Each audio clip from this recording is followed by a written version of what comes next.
नमस्कार सब लोगों को। आज की इस विस्तृत चर्चा में हम लोग बौद्ध ध्यान और माइंडफुलनेस अभ्यास के एक बहुत ही महत्वपूर्ण हिस्से को सीखने वाले हैं। तो आज का हमारा मुख्य विषय है एरिया पथ के 4 आसन। एरिया पथ का अर्थ है शरीर की 4 मुख्य अवस्थाएं जिनके माध्यम से व्यक्ति हर क्षण में जागरूकता यानी माइंडफुलनेस बनाए रख सकता है। हाँ, बिल्कुल।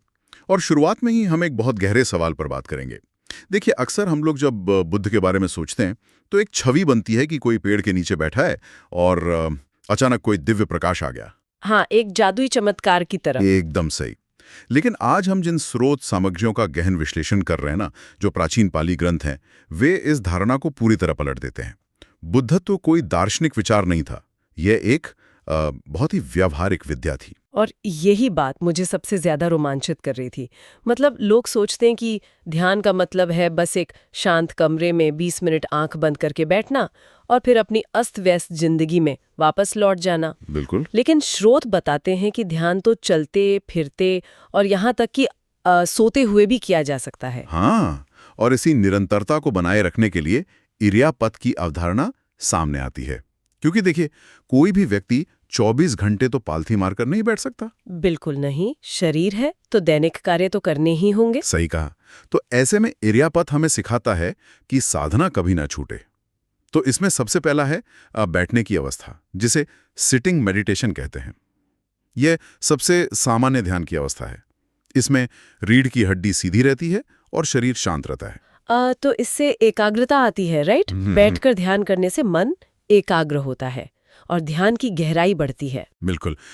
लेकिन जब आप ध्यान से उठते हैं तो दूसरा चरण आता है चलने की अवस्था, यानी वॉकिंग मेडिटेशन या गमन। इस अवस्था में व्यक्ति चलते समय हर कदम पर ध्यान देता है। तो मतलब वो पूरी तरह जानता है कि मैं चल रहा हूँ। हाँ, पैर का उठना, आगे बढ़ना, जमीन को छूना, हर चीज के प्रति माइंडफुल वॉकिंग। इससे होता यह है कि मन वर्तमान क्षण में रहता है और ध्यान की शक्ति बढ़ती है, एकाग्रता भी बनी रहती है और संतुलन भी। चलिए इसे थोड़ा खोलकर समझते हैं। मैं इसे एक मोबाइल मेडिटेशन की तरह देख रही थी। जैसे हमारे फोन में बहुत सारे ऐप होते हैं ना। हाँ हाँ, बिल्कुल। हम एक ऐप खोलते हैं, 20 मिनट इस्तेमाल करते हैं और बंद कर देते हैं। पारंपरिक ध्यान वैसा ही लगता है।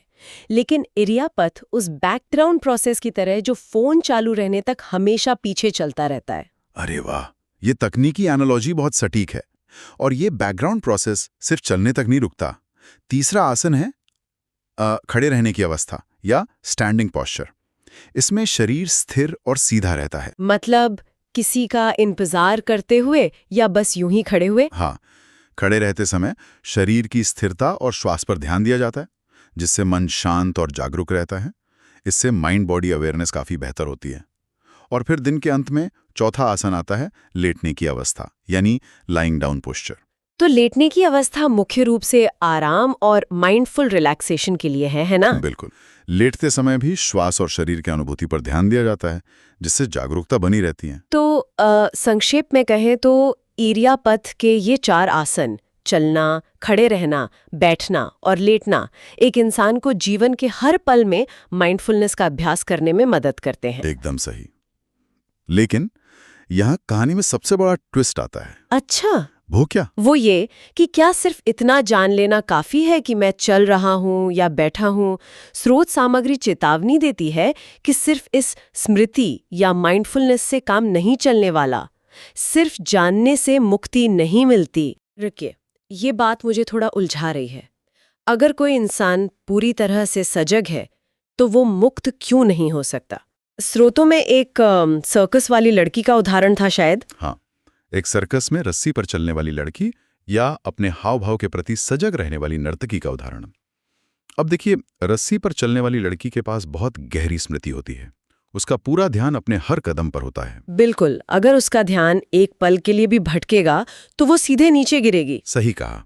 लेकिन क्या वो निर्वाण प्राप्त कर लेती है? नहीं, उसके भीतर के विकार, गुस्सा या दुख वैसे ही रहते हैं।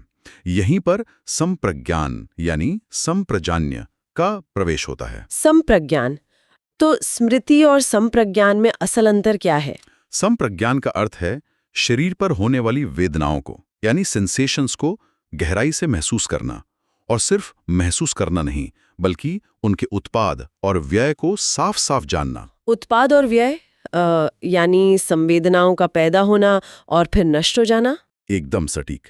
केवल बौद्धिक स्तर पर समझना और अनुभूति के स्तर पर जानने में जमीन आसमान का अंतर है। पाली भाषा का एक सूत्र है, आतापि संपजानो सतिमा। हाँ, मैंने भी इसके बारे में पढ़ा था स्रोतों में। ये आतापी शब्द मुझे बहुत दिलचस्प लगा था। इसका मतलब सतत उद्योगशील होना होता है ना? हाँ, आतापि मतलब लगातार मेहनत करना, एक ऐसा ताप पैदा करना जो आलस्य को जला दे।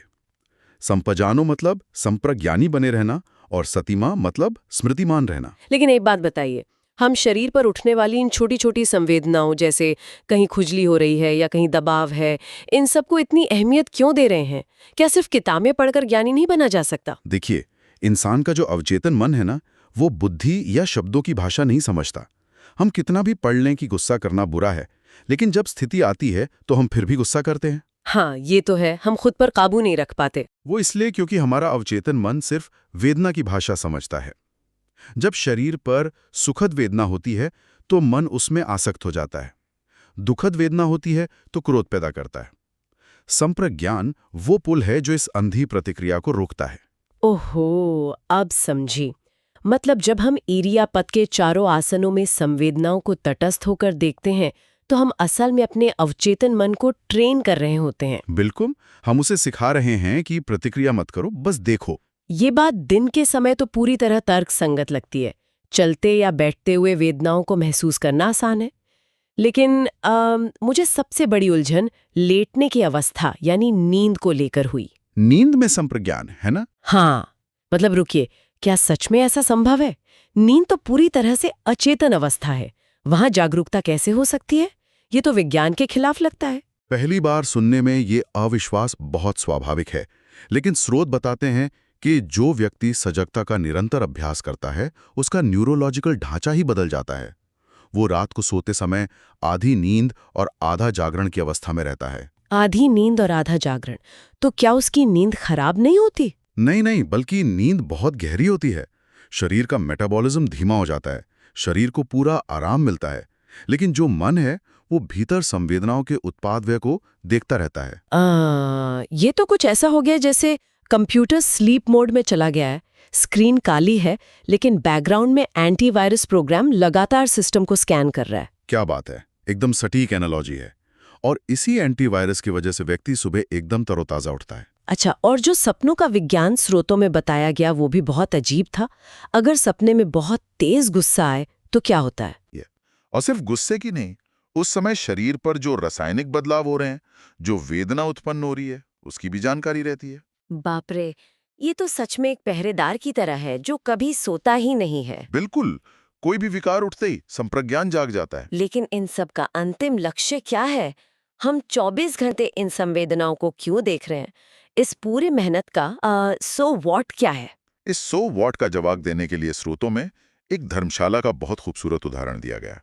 हाँ, वो सराय वाला उदाहरण। हाँ, जैसे एक धर्मशाला में पूरब, पश्चिम, उत्तर, दक्षिण से अलग अलग तरह के यात्री आते हैं।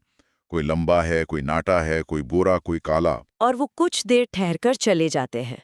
कोई भी यात्री धर्मशाला में हमेशा के लिए नहीं रुकता। बिल्कुल। एक और उदाहरण है आकाश में बहने वाली हवाओं का। आकाश में तरह तरह की हवाएं आती हैं, गर्म, ठंडी, तेज, धूल भरी, और चली जाती हैं। तो हमारा शरीर उस धर्मशाला या आकाश की तरह है ना? एकदम सही। और हमारे शरीर पर जो सुखद, दुखद, सूक्ष्म या स्थूल वेदनाएं आती हैं, वे उन यात्रियों या हवाओं की तरह हैं। वे टिकने के लिए नहीं आती। वे बस आती हैं और चली जाती हैं। लेकिन हम इंसान अक्सर क्या गलती करते हैं कि हम इस धर्मशाला को ही अपना घर मान लेते हैं। हम यात्रियों से यानी उन संवेदनाओं से रिश्ता जोड़ लेते हैं। हाँ, और जब कोई संप्रज्ञान के जरिए इसे बार बार महसूस करता है कि सब कुछ आ जा रहा है, तो उसे अनित्य यानी सब कुछ नश्वर है, इसका बोध होता है। और शायद यही बोध अनात्म की तरफ ले जाता है। बिल्कुल। ये जो भ्रम है ना कि ये शरीर मेरा है या मैं हूं, ये टूट जाता है। जब वेदना को हम सिर्फ एक प्रक्रिया के रूप में देखते हैं, तो वो मैं का भाव पिघलने लगता है। मतलब हम दर्द को अपना दर्द मानना बंद कर देते हैं।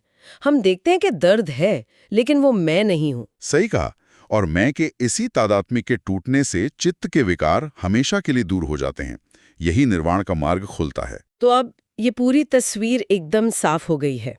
इर्यापथ की ये 4 अवस्थाएं, चलना, खड़े रहना, बैठना, लेटना, हमें हर स्थिति में सजग और ध्यानपूर्ण रहने की शिक्षा देती हैं। हाँ, ये कोई शारीरिक मुद्राएं मात्र नहीं हैं, बल्कि संप्रज्ञान के माध्यम से परम सत्य तक पहुंचने का एक वाहन है। ये वाकई में जीवन को देखने का नजरिया बदल देने वाली चर्चा रही।